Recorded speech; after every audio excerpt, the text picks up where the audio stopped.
नारायण नारायण। नारायण नारायण।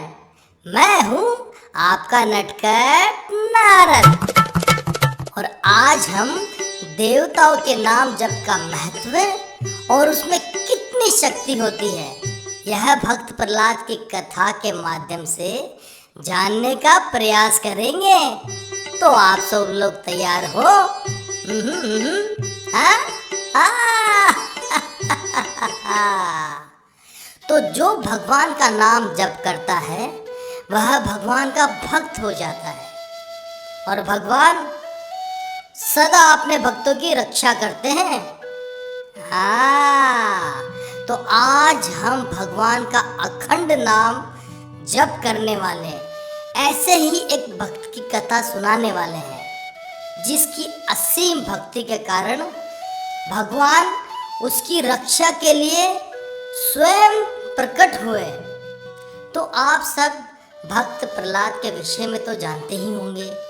भक्त प्रहलाद के पिता हिरण्यकश्यप थे। वे देवताओं का अनादर करते थे और अहंकार के कारण स्वयं को देवताओं से श्रेष्ठ समझते थे। परंतु भक्त प्रहलाद सदैव नारायण नारायण का जाप करते थे। इसलिए हिरण्यकश्यप हमेशा उनसे क्रोधित रहते थे और कहते थे, तुम देवताओं का नाम नहीं जपोगे, मैं देवताओं से श्रेष्ठ हूँ, तुम मेरा ही नाम जपना। यदि तुमने ऐसा नहीं किया तो मैं तुम्हें जीवित नहीं छोड़ूंगा।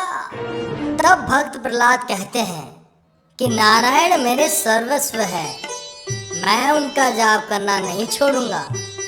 और पुनः वे नारायण नारायण का जाप करना आरंभ करते हैं।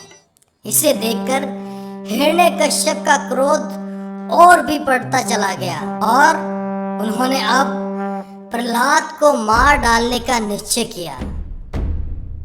उसके लिए उन्होंने भक्त प्रहलाद को उबलते हुए तेल की कढ़ाई में फेंका, आग में फेंका और गहरी खाई में भी फेंका, परंतु भक्त प्रहलाद को कुछ भी नहीं हुआ।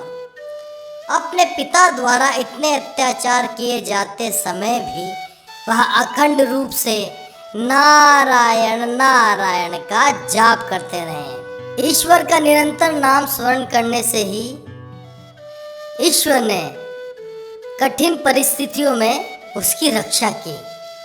भक्त प्रहलाद का किसी भी उपाय से नाश ना होते देख एक दिन हिरण्यकश्यप ने पूछा, तू जिस ईश्वर का नाम लेता है वह ईश्वर कहाँ है? क्या वह इस खंभे में है? ऐसा पूछकर उन्होंने क्रोध से उस खंभे को लात मार दी। तब वह खंभा टूटकर उसके दो टुकड़े हुए और उसमें से नारायण अर्थात श्री विष्णु जी नरसिंह जी अवतार में प्रकट हुए। श्री नरसिंह जी ने अपने भक्त के साथ अन्याय करने वाले हिरण्यकश्यप का वध किया और अपने भक्त की रक्षा की। नारायण नारायण। तो इस कथा से हमें क्या सीखने को मिला? बताओ बताओ। यदि हम ईश्वर के भक्त बन गए तो वो हर संकट में हमारी रक्षा करेंगे। तो हमें ईश्वर का भक्त बनने के लिए क्या करना होगा? बताओ बताओ बताओ। हमें ईश्वर का भक्त बनने के लिए ईश्वर का नाम जप करते रहना होगा। तो नारायण नारायण नारायण नारायण। अगर आपको हमारा वीडियो पसंद आया तो लाइक, शेयर और सब्सक्राइब जरूर करें। नारायण नारायण।